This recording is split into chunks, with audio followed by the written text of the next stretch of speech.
लाख रुपयांसाठी सासरच्या लोकांचा तगादा सुरू असल्यानं या छळाला कंटाळून एका 23 वर्षीय विवाहितेनं आपलं आयुष्य संपवल्याची घटना अहिल्यानगर जिल्ह्यात घडली आहे। अहिल्यानगर जिल्ह्यातील राहता येथे एक धक्कादायक घटना घडली।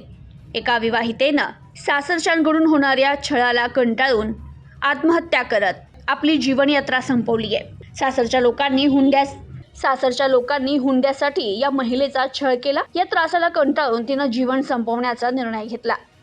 राहता तालुक्यातील एकरुखे येथे ही घटना घडली। प्रिया शुभम ढगे असं या विवाहित महिलेचं नाव आहे। 23 वर्षीय विवाहितेनं सासरच्या जाचाला कंटाळून जीव दिला। माहेरहून हुंडा आणण्याची या विवाहित महिलेकडे सतत मागणी केली जात होती। सासरच्यांनी तिला पैसे आणायला सांगितले होते। घराच्या बांधकामासाठी 4 लाख रुपयांची मागणी केली होती आणि पैसे न आणल्यानं सासरच्यांकडून या विवाहितेचा सतत छळ सुरू होता।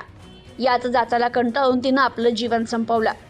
पती शुभम ढगे, सासरा राजेंद्र ढगे आणि सासू प्रतिभा ढगे यांच्या विरोधात या प्रकरणी राहता पोलीस ठाण्यात गुन्हा दाखल करण्यात आलाय, तर तिन्ही आरोपींना पोलिसांनी अटक केली आहे। 2024 ते 2026 या कालावधीत प्रियाच्या सासरच्यांनी तिला त्रास दिला। तिचा मानसिक आणि शारीरिक छळ सुरू असल्याची माहिती समोर आली। सासरच्यांचा छळ सहन न झाल्यानं प्रियानं हे टोकाचं पाऊल उचललं। या घटनेनंतर परिसरात खळबळ उडाली आहे। ब्युरो रिपोर्ट, न्यूज टुडे 24, राहता, अहिल्यानगर।